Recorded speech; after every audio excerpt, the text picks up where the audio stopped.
bahwa sebuah keluarga yang bagi saya menanamkan nilai-nilai demokrasi. Bahkan ketika saya kemarin ke rumah Pak Jokowi di Solo, saya kaget, ya kan? Setelah saya minta maaf atas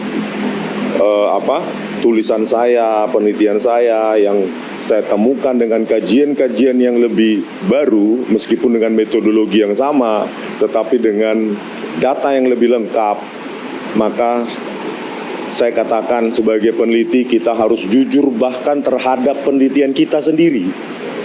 Itu. Kemarin ada yang nanya, Bang, saya gentleman ya, bukan lari terus begitu ya. Jadi saya secara gentleman mengatakan, ya, Abang minta maaf nggak kepada Pak Jokowi? Jangankan kepada Pak Jokowi dan keluarga besarnya, kepada publik pun saya minta maaf. Karena apa? Sebagai peneliti bertanggung jawab untuk mengkoreksi tulisannya, bukan menyembunyikan kebenaran sehingga dianggap bahwa penelitian itu sudah final, tidak ongoing, hanya demi sorak-sorai, hanya demi fanatisme, hanya demi bisa jadi kepentingan politik praktis. Saya menempatkan bahwa saya tidak ada, saya katakan kepada para penyidik di Polda Metro Jaya, profile checking tentu sudah dilakukan kepada saya. Dan saya clear, tidak punya afiliasi politik apapun, baik dalam maupun luar negeri, dan murni memenuhi rasa ingin tahu saya sebagai penulis dan peneliti. Inilah tanggung jawab saya. Makanya saya katakan, sebagai peneliti dan penulis, jika ada yang salah, koreksi. Kalau tidak, dikoreksi orang lain juga welcome. Gitu.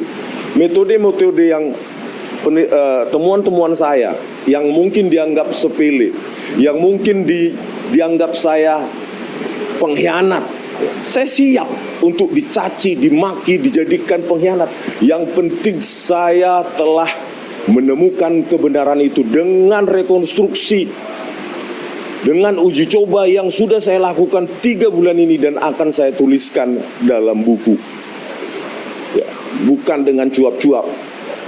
Saya akan menuliskan 2026 semoga bisa selesai. Saya katakan tadi kepada Mas Wapres, ya, penebusan saya atas semua hiruk pikuk ini, baik disebabkan oleh saya maupun yang lain, itu akan saya tebus kepada keluarga Mas Wapres dan terutama kepada Pak Joko Widodo. Boleh di-spill nggak judul buku yang akan tulis nanti? Pak Wapres barusan seperti apa sih? Mana dulu? Tanggapan Pak Wapres barusan setelah itu. Tadi itu menunjukkan, kemarin saya mendadak ya, malam baru ada berita kami diundang ke Istana Wapres, padahal kami sudah harusnya tidur di hotel. Nah, mendadak akhirnya kami naik kereta ke sini. Saya bingung. Juga tentu kalau orang salah pasti takut ya. Apalagi yang ditemui seorang Wapres. Tetapi saya siap. Apapun yang terjadi, secara gentleman saya harus hadir. Dan undangan itu tentu mengejutkan, jangankan kepada saya, mungkin kalian juga mengejutkan. Nah, tetapi dari penjelasan tadi yang dikatakan Pak Wapres ya, Mas Wapres, bahwa keluarga besar mereka terbuka jika ada penelitian dan mengkoreksinya asal jujur. Tidak ada motif politik, tidak ada demi ini itu, jabatan publik dan lainnya. Dan saya memang, saya katakan kepada Mas Wapres, saya akan tuliskan koreksi saya terhadap penelitian saya yang tidak lengkap, Jokowi White Paper dan Gibran Endgame. Dan saya minta izin saya tuntaskan di kampung saya, di Balige, ya, karena di Jakarta terlalu hiruk pikuk, macet, saya tidak punya banyak waktu dan panas. Saya lebih nyaman menulisnya di kampung saya di Balige dan Pematang Siantar yang dingin dan tidak macet. Saya akan mempublikasikannya. Harus menyerahkan pertemuan ini. Berarti dengan pertemuan itu berarti terkonfirmasi bahwa jasa Pak Jokowi dan Mas Gibran ini jadinya asli. Wartawan memang butuh kalimat sederhana. Iya, asli. Kenapa? Dengan kajian saya, makanya saya bilang, ya, truth hurts. Kebenaran itu benar, menyakitkan. Tetapi lebih menyakitkan lagi yang saya rasakan kalau saya nggak mengungkapkannya dan lebih jujur dan jujur. Coba membusuk pikiran kita, hati kita 3 bulan ini, 2-3 bulan ini saya kaji lebih lanjut, lebih seksama. Dan setelah saya temukan sekitar 2 minggu ini final, maka saya memutuskan saya harus ungkapkan ke publik. Ungkapkan ke publik secara terbuka dan gentleman. Daripada saya disorak-sorai seolah-olah jadi pahlawan kebenaran, pahlawan ini itu, tetapi menyembunyikan kebenaran itu. Karena sudah saya uji dengan 3 variabel, yaitu 2 variabel geometri, translasi, rotasi, dan pencahayaan. Itu semua mengkoreksi apa temuan saya. Kalau dikatakan Rismond bla bla bla pengecut, silahkan bantah itu dalam tulisan juga.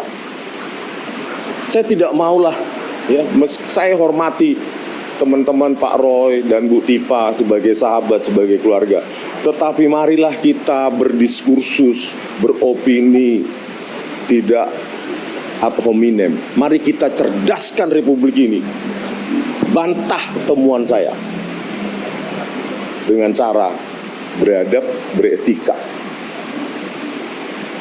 Karena saya khawatir, ya, kalau hal itu tidak dilakukan maka semakin mengkonfirmasi apa yang saya tulis. Dan itu pasti saya tuliskan. Saya selalu menuntaskan pekerjaan yang saya mulai. Bang Rismond ada pesan kepada teman-teman yang masih mempersoalkan jasa Pak Jokowi. Pesan apa nih? Jangan sembunyikanlah. Ayolah. Meskipun awalnya kalian akan dianggap pengkhianat, itu akan lebih ringan daripada kalian sembunyikan. Nggak ada watermark. Halo. Tidak ada emboss. Halo. Apa yang disembunyikan? Ya keberadaan itu. Keberadaan fitur-fitur dalam dokumen itu. Selalu dikatakan tidak ada emboss, tidak ada watermark. Saya sudah lakukan cross check dengan puluhan metode dan ada. Atau saya undang Pak Roy Suryo atau yang lainnya, ayo kita secara terbuka undang wartawan, saya akan demonstrasikan metode saya. Bagaimana pencahayaan dengan sudut tertentu bisa menghilangkan warna tertentu yang secara kromatik atau nilai integer dekat dengan warna lain. Contoh, stempel yang kita analisa tidak ada. Saya rekonstruksi, stempel yang warnanya gelap ketika ditimpa dengan warna hitam, maka secara kromatik nilainya dekat. Kalau dirotasi dengan cahaya tertentu, bagian itu bisa hilang. Ayolah. Educate the public. Saya lebih baik nggak disorak-soraki, lebih baik saya dihina, dicaci sebagai pengkhianat, daripada saya harus nggak bisa tidur.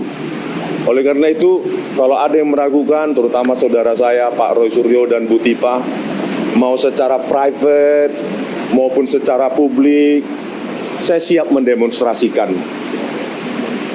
metode saya dengan cara fair, terbuka, open source, sama seperti buku 400 sekian halaman, 480 tulisan saya di buku Jokowi's White Paper 700-an itu. Pertanggungjawaban seorang yang mengaku peneliti, seorang yang mendasarkan statementnya berdasarkan objektivitas penelitian, maka seharusnya terbuka terhadap hasil-hasil baru. Jangan langsung dicibir. Pengkhianatlah, pengecutlah. Kalau begitu, maka saya bisa berpikir jauh bahwa kalian punya motif lain. Kalau motifnya mencari kebenaran berdasarkan pengetahuan sains, kemampuan sains, open minded. Harusnya open minded. Telepon saya, hubungi pengacara saya.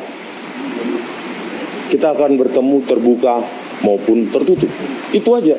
Tetapi kalau hanya mencibir seperti itu, suatu saat publik juga akan muak dan lebih percaya tulisan saya. Next 2026 ya. Bang, ini kan